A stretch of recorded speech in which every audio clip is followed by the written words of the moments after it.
It's for some of you that have known me a while. And they said, no, we've looked at your tapes and we're aware of how you speak. And I said, okay, that's good. And I don't know, we should maybe put a disclaimer, the guys that bring their wives or women that come to the event, because it is different. But I'm reminded of the story. About 15 years ago, I was in the psychiatric healthcare business. And I had 4 psychiatrist partners, which were Indian, devout Hindus, okay? And they used to get me up in the morning. He had his own Hindu temple connected to his house, and to get up and chant. And I couldn't bend on my knees, and so then he said, you don't have to. And anyway, so we've come to the castle, and his wife had never had alcohol.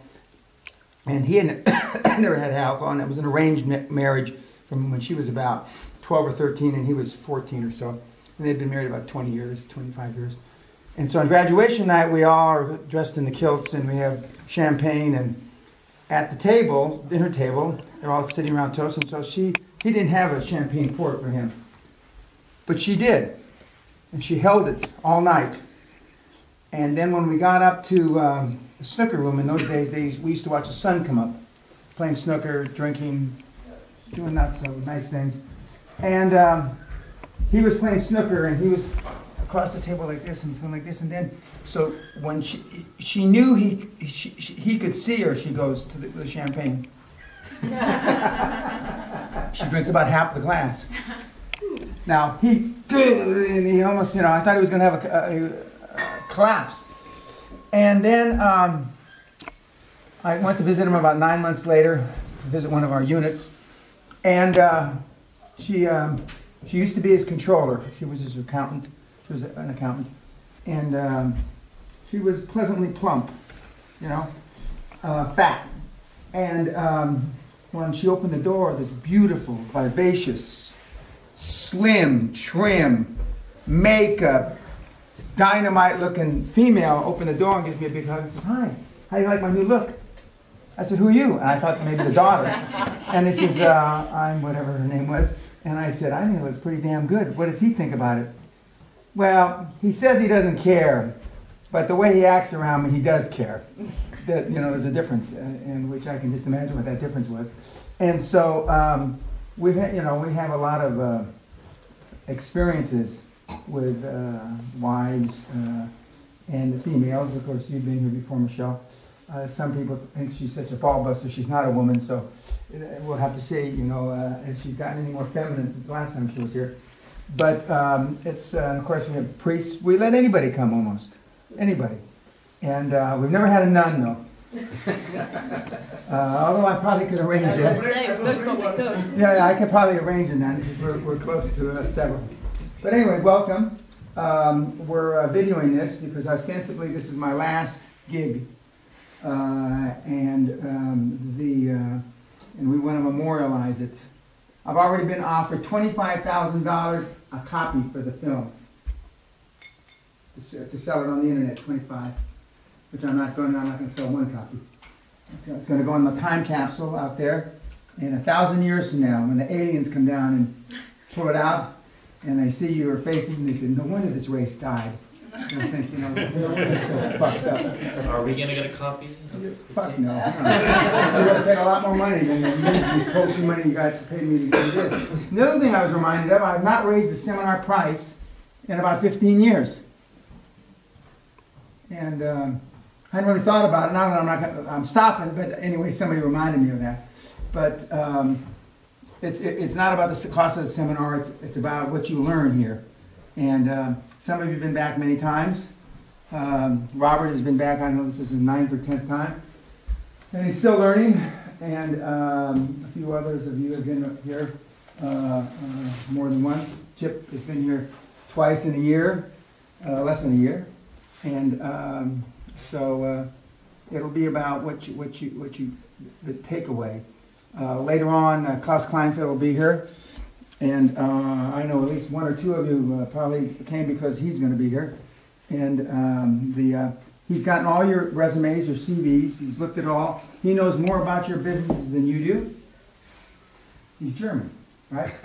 He knows. Kuna was late 1 hour, and He's German. No, Okay. it's not true. It's not true. Okay, I mean, and when I wrote him the email, I said, before I sent him the resumes and the CVs, I said, we have some manufacturers, we got some property people, we got some internet scum, because that's just what I call them. And then he wrote me back, what is internet scum? You know?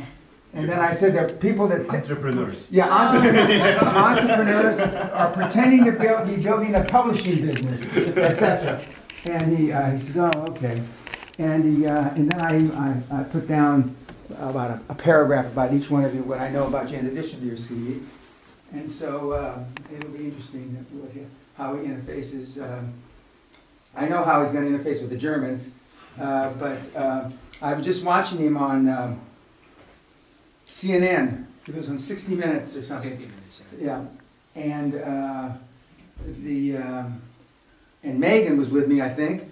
And Megan says he sounds like you because he was spouting back stuff I've been pounding in his head since 1997. That basically getting a job, working 40 years, and retiring is that's a dead model.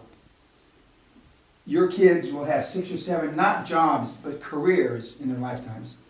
And that's what he's saying on 60 Minutes. And they're all saying, oh God, how brilliant he is. Of course, when I told him in 97, 98, 99, he says, this is not possible. You will come to work for Siemens and you will work a lifetime and you will retire and get a pension. Of course, then Siemens asked him to leave in 2007, I guess it was.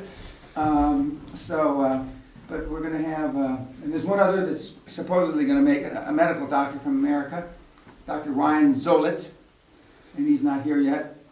He said some sort of emergency. And so it's always nice to have a doctor, so in case any of you, should have a stroke. Now we've had people pass out during the seminar. We've had people shit their pants during the seminar. We've had people pee their pants during the seminar. As God is my witness, on my 3 children's head. But the greatest one was the partner of, was it Deloitte or KPMG? KPMG partner crapped his pants, then wrote me a letter on KPMG's stationery. Said, Dan, thank you so much. I used to use it as a slide. Thank you so much because I knew when I shit my pants that I was still alive.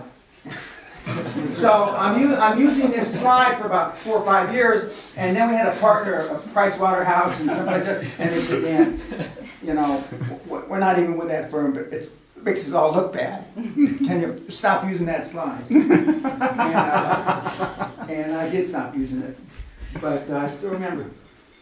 And I haven't seen him in a while, but he never asked me not to use the letter. Because I told him to fuck off anyway, but, pardon? Did he know? Yeah, he knew I was using, not in the beginning he didn't, but towards the end. But has everybody got a drink? Now we're making posts to YouTube from morning, well actually from tonight, and then when we start the seminar, and the last 10 or 15 minutes of the evening when we end it. The normal hours are going to be 8 to 6, depending on if we get ahead or we get behind. But 8 in the morning, breakfast is at 7, which I think you've already been told. And dinner normally is at 8:30-ish. And we normally meet down here for drinks at 7:30-ish. And one of the most important things is for you, it's not mandatory, but if you want to talk to me privately, that you book times, with Kim, who's my assistant here, and to talk about the paperwork that you filled out for me and the questions. It always ceases to amaze me that paperwork can be incomplete or bullshit. And when you've done this as many times as I have, this is my 20th year, and this is the 19th year for giving them here at my home, Guthrie Castle, that you can just read the documents and know it's bullshit. And certain races tend to bullshit more, certain races bullshit less. I'm not going to pinpoint any because the ethnic groups are present here today, but some just are full of shit. And anybody from Italy here? No. Well, they are normally the most full of the most shit. The Italians, then come the French and a couple others. But it's just, I think it's in their genes. You'll hear me beat up on Tip, who is Romanian, and I'll be calling him a gypsy off and on, but she's not. But it sounds good. It sounds good, you know. And we've had, you know, just about every ethnic group that you can possibly think of. We've had people from the French Foreign Legion. We've had priests. We've had medical doctors. We've had, you know, accountants. We've had everything you can imagine that have come through the program. And to date, the most successful, primarily as a group, have been women. As a group. Well, not that many women come through, but when they do come through, they're successful. Klaus is the most successful corporate leader that the program has produced. Klaus Heinfeld. He hasn't made the most money because he's in the corporate world. He became a really big shot in the corporate world just at the end of the corporate CEO stealing all the big money. So he was on the cusp. So he didn't, and plus he worked for Siemens, and Siemens didn't believe in paying anybody a whole lot of money like some of the other companies. And then we've had Olympic athletes. We have all kinds of world champions. I've coached world champion basketball teams. The last Olympian that we had here was about 8 years ago. And but it all depends. And it's not all about money, although that's the only thing I keep track of. But it's not all about money. Your lives will change forever. Some of you will decide to use a lot of what you learn. Some of you will decide to only use a small portion of what you learned here. But even if it's a small portion, it'll change your life. Like it's not easy to change a priest's life. It's not.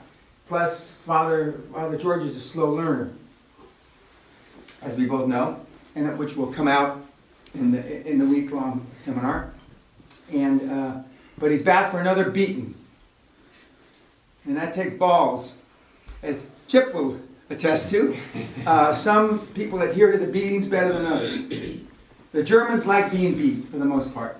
Once in a while you get a German that doesn't like being beat, but for the most part, yeah, it's their upbringing, I think, that they like the stick.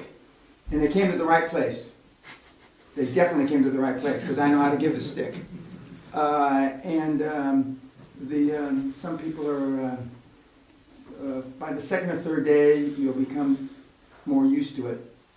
And when we start role-playing, which I think we start role-playing at the end of the second day, and you have to interface with somebody else, and you have to sell them your idea, and you have to try to convince somebody about why somebody should give you, 50,000 euros or 50 million euros, it's a completely different thing. The first time, some of you will stutter and not be able to get the words out of your mouth because you're not used to it. By the last day, you'll be pretty good at it. And we've made some changes since October. Some pretty big changes.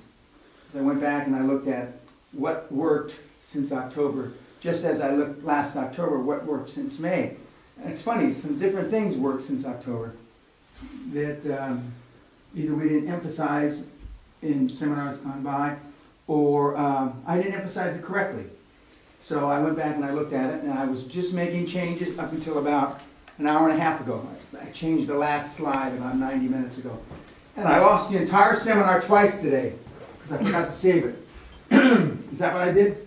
Sort of. Yeah, sort of. But he found it someplace in the dark recesses of my laptop. And I said, thank God. It must be because Father George is coming to recess. I would have been shit out of luck. Because I had no time to make up all those slides, the ones that I changed. Because we've got about 1,300 slides, and I changed about 200 of them. So there's no human way God would have had intervened for sure. So instead of God, Robert found it. And then I did it again. And then I just took the goddamn thumb drive out of the machine and said, forget it, I've made enough changes, I'm not going to change anything more. Because obviously I'm doing something wrong. But I'm sure you'll enjoy it, and there's a lot of good stuff. Now, unlike some other seminars, and then I don't consider this an expensive seminar, somebody today told me that he thought it was expensive. I really don't think it's so expensive, but especially since I haven't raised the price in 10, 12 years. But you're not here to bond. You're not here to make friends. And I mean that sincerely. Because Marcus's mistakes should not rub off on Michelle, and Michelle's mistakes should not rub off on Sip. And the same for Ricardo, the same for, how do you Gurmit.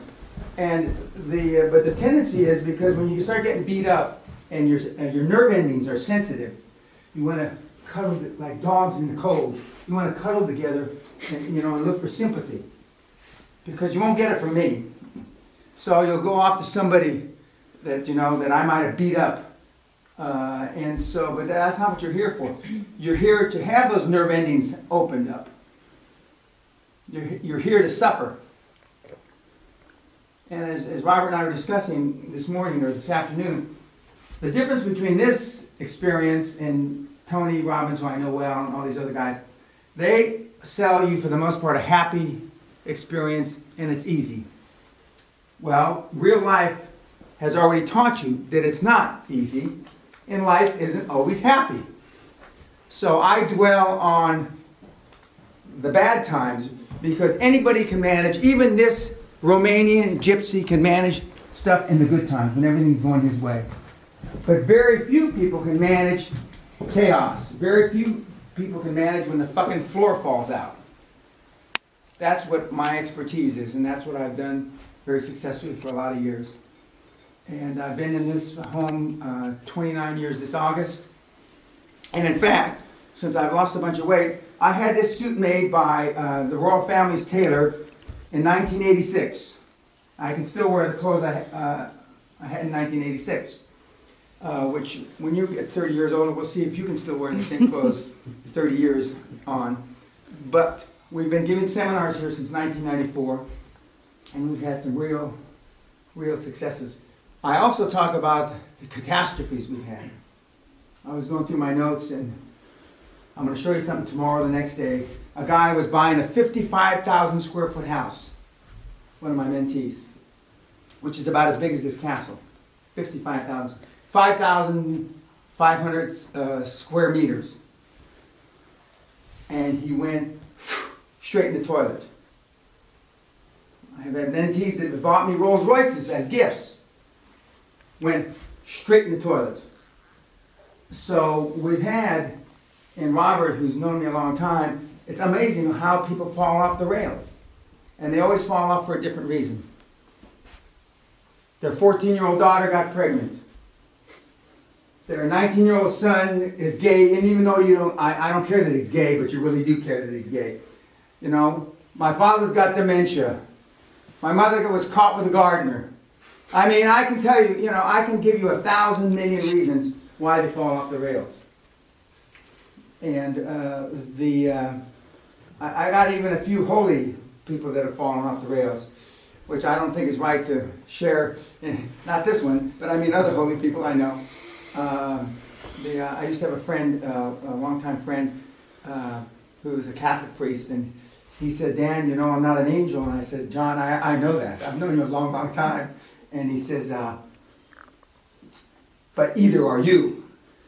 So when people say that you're an angel, and Father George says I'm an angel, which isn't true, but a lot of holy people say I'm an angel. If an angel gives money to the poor, then I'm an angel. If that's the definition of an angel, then... Not the only reason. That's not the only reason. Okay, I didn't ask you to talk yet, so just be quiet right now. No, but then we've got your mother. Yeah, then my mother thought I was an angel to the day she died, and she died here, unfortunately. And no matter what I did wrong, I used to scream at people on the phone, and I'd put down the phone, and she'd say, you're just kidding, aren't you? What do you mean, Mom? You wouldn't talk to people that way. You wouldn't talk to a human being that way, would you? Mom, do you think I'm just doing this for exercise, And she says, no. So then when I finally convinced her that I was telling somebody those bad things, you're just like your father. You're a beast. You're an animal. He was an animal. He killed people, which is all true. But so anyway, any questions before we get started? Is it time to et? It is? Yep. Any questions before we get started? Anything, The tower has been here since 1468. We have 2 ghosts. And the ghost room, here. Yeah. Right, yeah. Right above us, actually. But that room is being renovated right now. That's most probably why they'll be unhappy, so they'll be out. Yeah, that's wandering exactly, around. exactly right. Since they're unhappy. Every time we do renovation, they go out and about. There are 2 lady ghosts. One's a Lady Guthrie, and one's a black Jamaican nanny. One died in the early 1600s, one died in the mid 1700s, and the Bishop of St. Andrews, the local bishop, which is about 40 miles from here, was the first person to ever see the ghost. Now, we've had plenty of ghost experiences here. We've had people that can't get out of bed because there's a heavy pressure holding them down. We've had firemen, policemen, electricians that have run out of here. We've had swirling winds in that room right there. I'm here, don't worry. Okay. That would lift the furniture around. I've only had one experience with a ghost. I've only seen one. Daylight, I was stone sober. Right outside my office, I saw the black chick. And if you see a woman wearing a red long dress with a keychain around her, that's the nanny. And if you see a lady that looks, when we get into the dining room, you'll see a big picture of Lady Guthrie. That's, I've never seen her. My children swear that they've seen the ghost when they were little, and we've got other people. But nobody, since we've done renovation. So they may be out and about. If you want a ghost experience, tell Kim and she'll try to make an appointment, and maybe they'll oblige you. It's interesting because the room actually always was called the ghost room. Even in the pictures, if you look Correct. at the pictures that are actually in the bathroom, that's what they had it down as. Yeah. And because of the weddings and things like that, we changed it to the Guthrie Suite, so we didn't frighten people. Now I think that these fat slappers that come here to get married, when we could sell more from the ghost side of it. Now, Megan, who's the council manager, I don't think agrees with me. She thinks it might be more difficult to sell the idea. But we also have a snooker and a games room up in the tower, which some of you have seen, which is open to you. Tonight, we're going to have some homework after we have our evening meal and have some drinks. And we have homework, I believe, 4 out of 6 nights that you'll be required to come the next morning to present. The homework tonight is to view the film that we're going to watch. Some of you have already seen it, and then comment on it tomorrow, how it might affect what you're trying to do. Now, the numbers that's in the movie, or that are portrayed in the movie, are big time stealing, hundreds of millions and billions. So that's my goal for you to be there. Not stealing, but doing deals, hundreds of millions and billions. And we've certainly had some big hitters here. Okay, there's no questions. We'll go in and eat now.